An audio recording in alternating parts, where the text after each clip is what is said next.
রাতে ঘুমের আগে ৩টি আমল করলে আল্লাহ রব্বুল আলামিন মনের পেরেশানি দূর করবেন, জীবনের গুনাহ খাতাগুলো মাফ করে দেবেন এবং আল্লাহ তাআলা নিরাপত্তা দান করবেন। অনেক মানুষ আছে রাতের বেলায় গুনাহ করতে করতে ঘুমিয়ে যায়। মোবাইলের স্ক্রিনে বিভিন্ন নাটক, সিনেমা আর অনেক কৌতুক জিনিস তারা দেখতে দেখতে ঘুমিয়ে পড়ে, খবর শুনতে শুনতে ঘুমিয়ে পড়ে। আর আল্লাহ পাকের কিছু বান্দা আছে তারা ওয়াজ এবং গজল ও তেলাওয়াত শুনতে শুনতে ঘুমিয়ে যায়। তো আমি আজকে ৩টে আমলের কথা বলবো। ওই ৩টে আমল যদি আপনি করতে পারেন, আপনার ঘুমটা ইবাদতে পরিণত হয়ে যাবে। আপনি সারা রাত্র ঘুমাবেন, কিন্তু সারা রাত্র ফেরেশতারা আপনার আমলনামায় সব লিখতেই থাকবে। আপনি সারা রাত ঘুমাবেন, কিন্তু একজন ফেরেশতা আপনার মাথার কাছে থেকে আপনার জন্য সারা রাত দোয়া করতে থাকবে। সেটা কি আমল? এবং ওই ৩টা আমলের মধ্যে একটি আমল এমন আছে যে আমলটি করলে স্বয়ং ফেরেশতারা আপনাকে নিরাপত্তা দেবে, কোনো ক্ষতি সাধন করতে পারবে না এবং আপনার সম্পদকে চুরি নষ্ট করতে পারবে না। ভাইয়েরা আমার, বন্ধুরা আমার, ১ নম্বর আমল হলো ওযু করার আমল। রাত্রিবেলা যখন ঘুমাতে যাবেন ওযু করে ঘুমাবেন। ওযু করে ঘুমালে কি হয় যদি শোনেন জানেন তাহলে চমকে যাবেন, আশ্চর্য হয়ে যাবেন। আল্লাহর নবী সাল্লাল্লাহু আলাইহি ওয়াসাল্লাম বলেন, আন-নাইমুত তাহিরু কাস-সাইমিল কায়েম। যে ব্যক্তি রাত্রে বেলায় ওযুর সাথে ঘুমাবে, পবিত্র হয়ে ঘুমাবে, আল্লাহ রব্বুল আলামিন ওই বান্দার আমলনামায় সারা রাত্র ইবাদত করার সমান সব দান করবেন। ওযুর সাথে ঘুমালে সারা রাত্র ইবাদত করা সওয়াব হয়। শুধু তাই নয়, নবীজি বলেন পরের দিন রোজা রাখলে যেই সওয়াব হবে, আল্লাহ রব্বুল আলামিন তার আমলনামায় সারাদিন রোজা রাখারও সওয়াব দান করবেন। ওযু করে যদি কোনো বান্দা ঘুমায়, আল্লাহ রব্বুল আলামিন একদিকে সারা রাত্র ইবাদতের সওয়াব, অপরদিকে সারাদিন রোজা রাখার সওয়াব দান করবেন। আর এক হাদিসের ভিতরে মায়ার নবী, বিশ্ব নবী রাহমাতুল লিল আলামিন জনাবে মুহাম্মদুর রাসূলুল্লাহ সাল্লাল্লাহু আলাইহি ওয়াসাল্লাম বলেন, কোন বান্দা যদি ওযু করে আর জিকির করতে করতে ঘুমিয়ে যায়, আল্লাহ রব্বুল আলামিনের একজন ফেরেশতা এই বান্দার মাথার কাছে সারা রাত্র যাপন করে।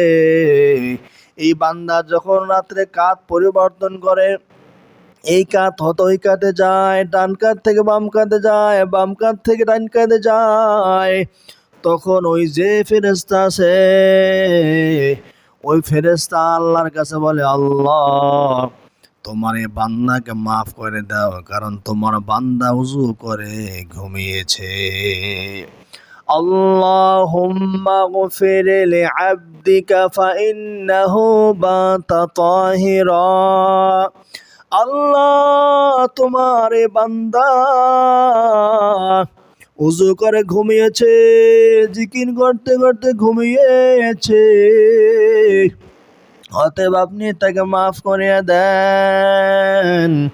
এইভাবে ফেরেশতারা বান্দার জন্য দোয়া করে।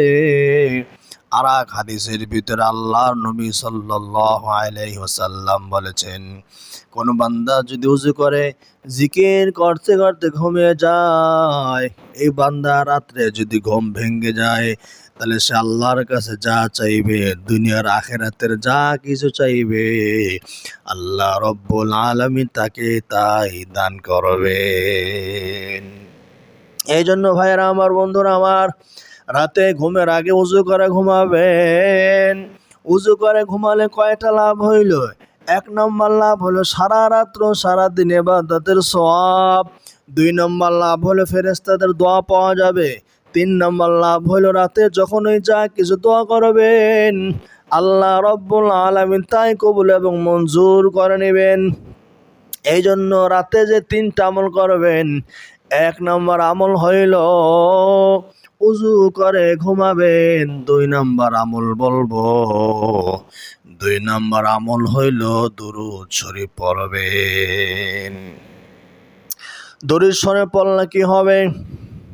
আপনি 1 ঘন্টা যদি দোয়া করেন, আল্লাহর কাছে কোনো কিছু চান, আর এক ব্যক্তি যদি 1 ঘন্টা শুধু দরুদই পড়ে, আপনি 1 ঘন্টা দোয়া করে যা পাইবেন, ওই বান্দা 1 ঘন্টা দরুদ পড়ে তার থেকে বেশি কিছু পেয়ে যাইবে।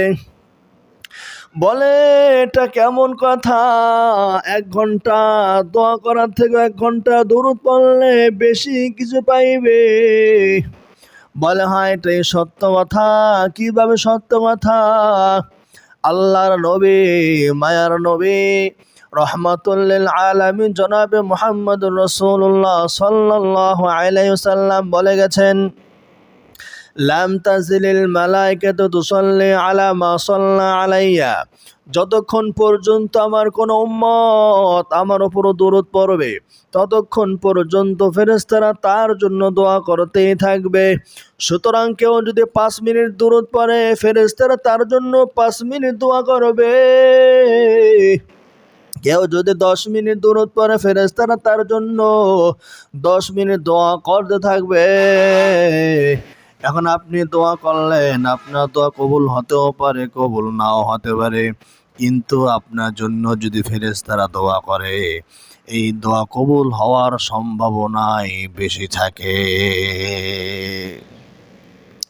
এই জন্য ভাইয়েরা আমার, বন্ধুরা আমার, রাসূল সাল্লাল্লাহু আলাইহি ওয়াসাল্লামের উপর দরুদ পড়ে ঘুমাবেন, দরুদ পড়ে ঘুমাবেন।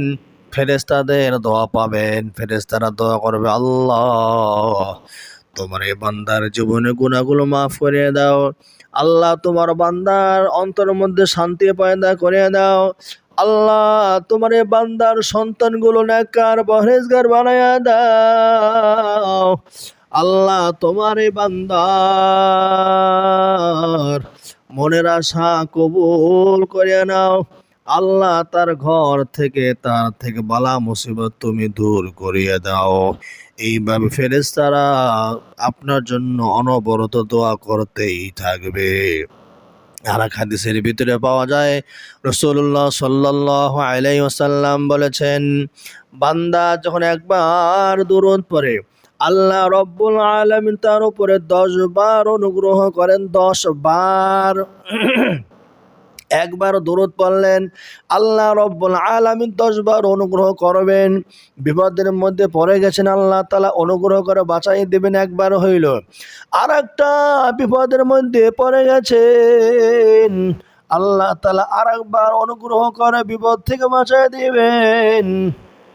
এভাবে যত বিপদের মধ্যে পড়ে যাইবেন, আল্লাহ রব্বুল আলামিন প্রত্যেকবার অনুগ্রহ করে আপনাকে বিপদ থেকে বাঁচাইয়া দিবেন। এই জন্য আল্লাহ নবী বলছেন, বান্দা তুমি নবীর উপরে দরুদ পড়বা, আল্লাহ রব্বুল আলামিন তোমার জীবনের গুনাহ মাফ করার পাশাপাশি তোমার সকল পেরেশানি আল্লাহ রব্বুল আলামিন দূর করে দিবেন। হযরত কাব রাদিয়াল্লাহু তাআলা আনহু বললেন, ইয়া রাসূলুল্লাহ, ইয়া হাবিবাল্লাহ, লম্বা হাদিস সংক্ষেপ করে দিচ্ছি, আমি 3 ভাগ, 1 ভাগ দরুদ পড়ি, আমি 3 ভাগ, আমার যে দোয়া দরুদ আছে 3 ভাগের 3 ভাগেই আমি দরুদই পড়ি, আপনার জন্য সব সময় দরুদই পড়ি। আল্লাহর নবী বললেন, ও কাব, তুমি যদি সব সময় দরুদ পড়ো, আল্লাহ রব্বুল আলামিন তোমাকে 2টা পুরস্কার দান করবেন। 1 নম্বর পুরস্কার হইল, আল্লাহ রব্বুল আলামিন তোমার জীবনের সকল গুনাহ মাফ করবেন। 2 নম্বর পুরস্কার হইল, আল্লাহ রব্বুল আলামিন তোমার সকল পেরেশানি দূর করিয়ে দিবে। এই জন্য ভাইরা, ঘুমের আগে আমরা দরুদ পড়ে ঘুমাবো। 1 নম্বর আমল বলছিলাম, উজুর সাথে ঘুমাবেন। মনে থাকবে তো ইনশাআল্লাহ? উজুর সাথে ঘুমাবেন। 2 নম্বর আমল হলো দরুদ পড়বেন। 3 নম্বর আমল হলো আয়াতুল কুরসি তেলাওয়াত করে ঘুমাবেন। যাদের মুখস্থ আছে আয়াতুল কুরসি পড়বেন, আর যাদের মুখস্থ নাই তারা সূরা ইখলাস 3 বার পড়ে ঘুমাবেন। আয়াতুল কুরসি 1 বার পড়লে কি হবে?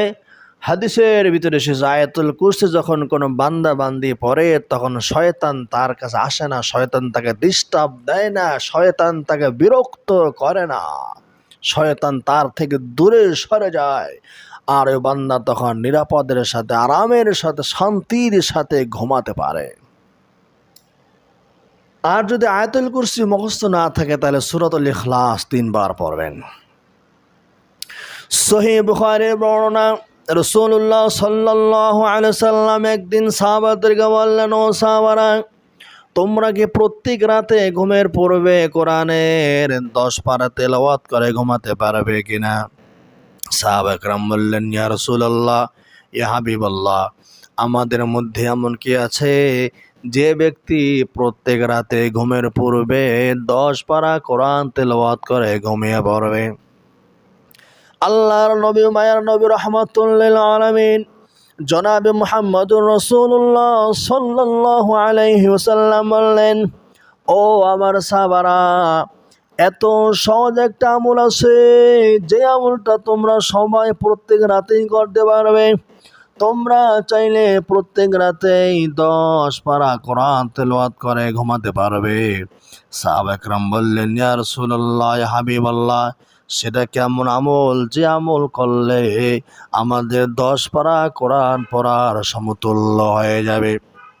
আল্লাহর নবী, মায়ার নবী, রাহমাতুল লিল আলামিন জনাবে মুহাম্মদুর রাসূলুল্লাহ সাল্লাল্লাহু আলাইহি সাল্লাম বললেন, ও আমার সাহাবারা, সে আমলটা হইল কোরআনুল কারীমের মধ্যে সবথেকে ছোট্ট একটি সূরা, সেই সূরাটা একবার যদি তোমরা কেউ পড়ে নাও, আল্লাহ রব্বুল আলামিন তোমাদের আমলনামায় 10 পারা কোরআন পড়ার সওয়াব দান করবেন। সেই সূরা হলো সূরাতুল ইখলাস, কুল হুয়াল্লাহু আহাদ। তাহলে হাদিস দ্বারা বোঝা গেল রাত্রে যখন আমরা ঘুমাতে যাব, রাতে ঘুমের পূর্বে সূরাতুল ইখলাস পড়ব, এটা আল্লাহ নবীর শিক্ষা।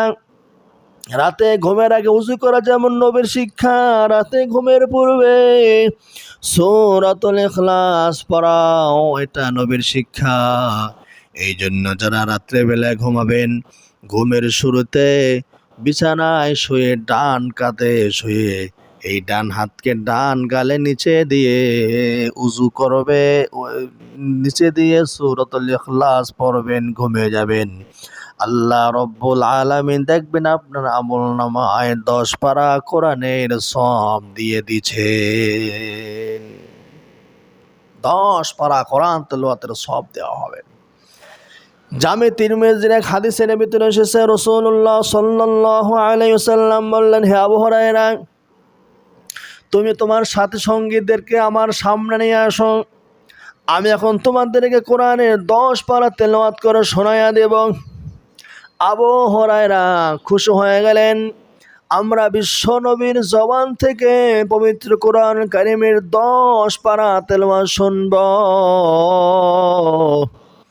আবু হুরায়রা রাদিয়াল্লাহু তাআলা আনহু অন্যান্য সাহাবীদেরকে জড়ো করলেন, একত্রিত করলেন মিম্বারের কাছে। নবী সাল্লাল্লাহু আলাইহি সাল্লাম তাদের সামনে আসলেন। তাদের সামনে এসে কুল হুয়াল্লাহু আহাদ সূরাটা শোনায় দিলেন। সূরাটি শোনাই দিয়া তিনি কামরার ভিতরে হুজরার মধ্যে চলে গেলেন। এদিকে সাহাবারা পরস্পরে বরাবরি করতে লাগলো। নবীজি বলেছেন, কোরআনের 1/3 শোনাবেন। এখন থেকে তিনি চলে গেলেন, বাকি অংশ তো তিনি শোনাইলেন না।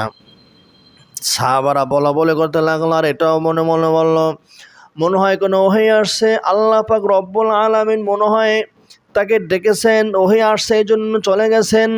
কিছুক্ষণ পর আমাদেরকে আবার তিনি বাকি অংশ শোনায় দেবেন, চিন্তার কোনো কারণ নাই।